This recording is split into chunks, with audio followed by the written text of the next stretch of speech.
आप सभी को मेरी राम राम। गणगौर माता की कृपा आप सब पर बनी रहे। आज के इस वीडियो में हम जानेंगे गणगौर के उद्यापन की विधि। गणगौर का उद्यापन सभी विवाहित महिलाओं को करना जरूरी माना जाता है और इस वीडियो में हमने कोशिश की है कि आपको गणगौर उद्यापन से संबंधित सामने लिखे सभी प्रश्नों के जवाब मिल सके। लेकिन फिर भी आपको कोई कंफ्यूजन हो तो आप हमसे कमेंट करके पूछ सकते हैं। लेकिन उससे पहले एक छोटी सी रिक्वेस्ट कि यदि आपने चैनल को सब्सक्राइब नहीं किया है तो अभी कर लें, और यदि हमारे चैनल पर दी हुई जानकारियां आपको पसंद आ रही है तो अपने दोस्तों और परिवार वालों के साथ शेयर जरूर करें। तो सबसे पहले हम जानते हैं गणगौर का उद्यापन कौन से साल में करना चाहिए। यह उद्यापन आप शादी के बाद तीसरे, पांचवें, सातवें, नौवें, 16वें आदि सालों में कर सकते हैं या इसके बाद कभी भी कर सकते हैं।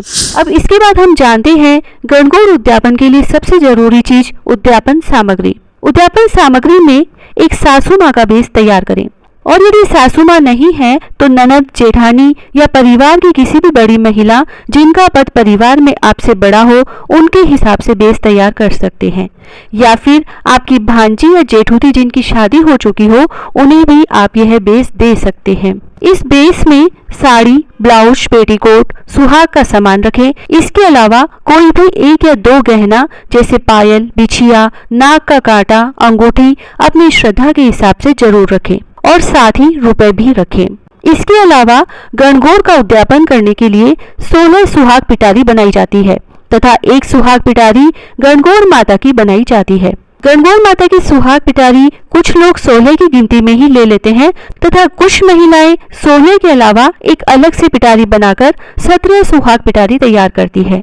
आप चाहे जैसा कर सकते हैं। और यदि गणगौर माता की पूरी सुहाग पिटारी न देना चाहें तो एक ब्लाउज पीस सहित 5 सुहाग सामग्री भी रख सकते हैं, और चाहे तो गणगौर माता के लिए साड़ी या पूरा बेस भी रख सकते हैं। इसके अलावा यदि आपका मन हो तो ईसर जी के कपड़े भी दे सकते हैं। यानी इसमें आपको जैसी सुविधा हो और जितना आप कर सके वैसा ही करें। अब आगे हम जानते हैं कि सुहाग पिटारी में क्या क्या सामान रखें।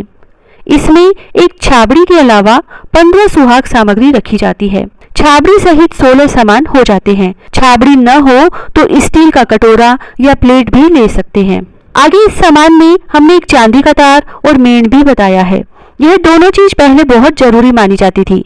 चांदी का तार तो अभी भी जरूरी माना जाता है, जो कि दूब या दुर्वा के रूप में रखा जाता है और आसानी से मिल भी जाता है। लेकिन मेण आजकल किसी भी काम में नहीं आता तो आसानी से मिलता भी नहीं है। मेण पहले के समय में बिंदी चिपकाने के लिए काम में लिया जाता था, इसीलिए यदि यह नहीं मिले तो आप कोई और सामान भी रख सकते हैं।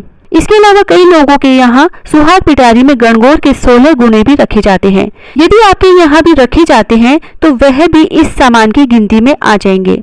इस तरह से 15 सामान इनमें से कोई भी ले ले और रुपए सब पिटारी में जरूर रखें। इस उद्यापन सामग्री के अलावा कई जगह सखिया के कपड़े भी रखे जाते हैं, पर बहुत सी जगह सखिया वाला नियम नहीं किया जाता। यदि आपके यहाँ करते हैं तो सखिया के कपड़े, टॉवल, नारियल व रुपए रखें। सखिया क्या होता है इसके बारे में हम वीडियो में आगे जानेंगे।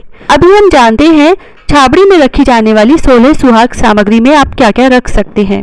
सभी 16 सुहाग पिटारी के लिए एक छाबड़ी में ब्लाउज पीस, मेहंदी, सिंदूर, काजल, कांच, कंगा, बिंदी, चूड़ा, चांदी का तार, बिछिया या छल्ला, रबड़ या बैक पिन, हेयर पिन, नाल, नेल पॉलिश, रुमाल, मेण, लिपस्टिक और रुपए आदि सामान रखे जा सकते हैं। इस तरह से आपकी यह 16 सुहाग पिटारी तैयार हो जाएगी। अब हम जानते हैं कि कितनी महिलाओं को भोजन करवाएं। गणगौर उद्यापन के लिए 16 महिलाओं को गणगौर से पहले ही निमंत्रण दे दें। भोजन में क्या बनाएं तो इसमें आप हलवा, पूरी, सब्जी, मीठा आदि बना सकते हैं। यदि भोजन करवाने का सामर्थ्य नहीं हो तो 16 जगह थोड़ा हलवा, पूरी या मीठा रखकर उसमें सुहाग की सामग्री रखें। यदि 16 सुहाग सामग्री रखने का भी सामर्थ्य नहीं हो तो चाहे तो 5 सुहाग सामग्री ही रखें, जैसे ब्लाउज पीस, चांदी का तार, बिंदी, सिंदूर, काजल आदि रखकर उद्यापन के बाद महिलाओं के घर ही भिजवा दें। और यदि आप घर पर भोजन नहीं करवा पा रहे हैं तो घर पर या बाहर से भोजन बनाकर भिजवा दें, या फिर भोजन की जगह आप एक एक सुहाग पिटारी के साथ एक एक मिठाई का डिब्बा भी भिजवा सकते हैं। अब हम जानते हैं कि सखिया किसे कहते हैं। सखिया आपके उद्यापन का साक्षी होता है। देवर या घर का कोई भी छोटा लड़का जैसे भांजा भतीजा जो आपसे उम्र में छोटा हो सखिया बना सकते हैं। सगे भाई के अलावा इनमें से किसी को भी सखिया बना सकते हैं। पूजा के बाद सखिया को खाना खिलाएं, फिर उसे उसके कपड़े और नारियल देकर उसके कान में कहें, मेरे गणगौर के उद्यापन की हामी भरना, मैंने गणगौर का उद्यापन किया है, मान लेना। फिर उसके बाद सभी महिलाओं को खाना खिलाकर सुहाग पिटारी दें। ईसर गणगौर के नाम से एक भोजन की थाली, सुहाग पिटारी, ईसर गणगौर के कपड़े जो भी आपने निकाले हैं उनमें से चाहे तो भोजन तो स्वयं के प्रसाद के रूप में आप स्वयं भी खा सकते हैं, बाकी सामान दे दें। नहीं तो सभी सामान आप ब्राह्मण को दे सकते हैं, मंदिर में दे सकते हैं या फिर कुम्हारी या मालन को भी दे सकते हैं। जैसा भी संभव हो पाए वैसा आप कर सकते हैं। अब इन सभी सवालों के जवाब के बाद हम जानते हैं उद्यापन पूजा विधि।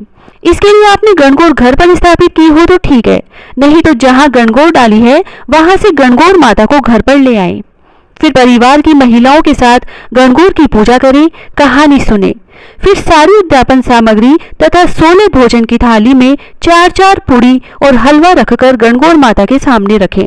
फिर सभी सामान पर रोली की छींटे देकर चुनरी का पल्लू पकड़कर 7 बार हाथ घुमाएं। इसके बाद ईसर गणगौर की सामग्री उन्हें अर्पित कर दें और हाथ जोड़कर ईसर गणगौर से प्रार्थना करें कि